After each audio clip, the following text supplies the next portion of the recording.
Salam alaikum wa rahmatullahi wa barakatuh. L'histoire d'aujourd'hui est l'histoire d'un roi qui avait 3 ministres.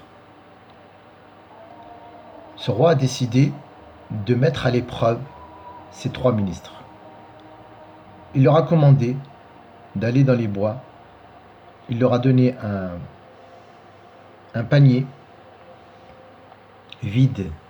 Et la recommandation qu'il leur a faite, c'était de remplir ce panier et de lui restituer donc un panier rempli de fruits. Chacun interprétait l'ordre du roi d'une façon différente.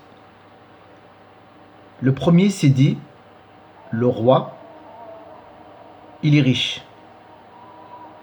Il n'a pas besoin de ces fruits qu'il nous a demandé. Alors, il s'est juste contenté de remplir le panier de feuilles et de branches. Le deuxième a dit, je vais exécuter l'ordre du roi, mais peu m'importe qu'il y ait des bons fruits ou des mauvais fruits, je prendrai et remplirai le panier. Enfin, le troisième, qui avait beaucoup plus conscience de l'ordre que lui avait donné son maître, a décidé de donner le meilleur de soi-même et de prendre le temps qui sera nécessaire pour ne remplir dans son panier que des bons fruits. Lorsqu'est venu le moment de la convocation, le roi a dit « Convoquez mes ministres » et il les jeta tous les 3 en prison. Le premier, avant de les jeter, le roi a dit « Jetez-les en prison et donnez-leur le panier qui doit les accompagner dans cette prison, sans regarder le contenu. » Le premier, au bout de quelques jours, décéda, puisqu'il n'avait rien prévu pour pouvoir se nourrir. Le deuxième est tombé gravement malade, très affaibli, parce qu'il ne pouvait manger qu'1 repas par jour, et la durée de leur détention s'est à peu près élevée à 1 mois. Le troisième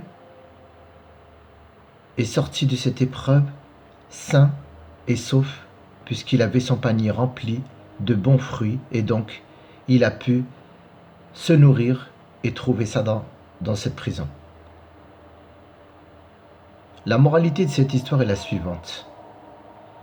Allah Azza wa Jal est ce roi. Il t'a commandé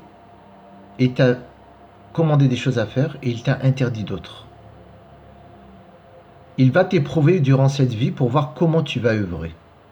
Certains d'entre nous n'exécuteront pas les ordres de ce roi et donc les négligeront complètement, comme ceux qui ne croient pas en Dieu.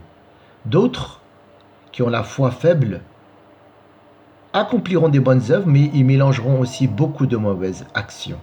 Et donc leurs comptes seront remplis de bonnes et mauvaises actions. Que Dieu nous en préserve. Et la troisième catégorie de personnes, c'est ceux qui ont devancé toute autre catégorie, dans le bien, dans la vertu, dans le bon comportement. Et donc tout ce qu'ils ont accumulé comme bonne œuvre, chacun de ces 3 catégories de personnes le retrouveront dans leur tombe. Car lorsqu'ils ont été jetés en prison, ça symbolise en fait le temps que tu vas passer dans ta prison, donc dans la tombe, en attendant d'être jugé par Allah subhanahu wa ta'ala. Tout ce que tu auras avancé dans ce bas monde sera une source pour toi de réjouissance ou une source de malheur dans l'au-delà. Mes frères et sœurs, n'attendez pas, œuvrons dans le bien afin de gagner la satisfaction de notre Seigneur et d'œuvrer dans les œuvres qu'Allah Azza wa Jal nous a commandées. Car viendra le jour où nous serons jugés sur toute la vie que nous avons passée, et ceux qui mériteront la récompense ultime et les hauts degrés du paradis, ce sont ceux qui auront œuvré sincèrement pour Allah Azza wa Jal et auront déployé tous les efforts pour obéir à Allah Azza wa Jal et à son prophète, qu'Allah nous compte parmi eux. Assalamu alaikum wa rahmatullahi ta'ala wa barakatuh.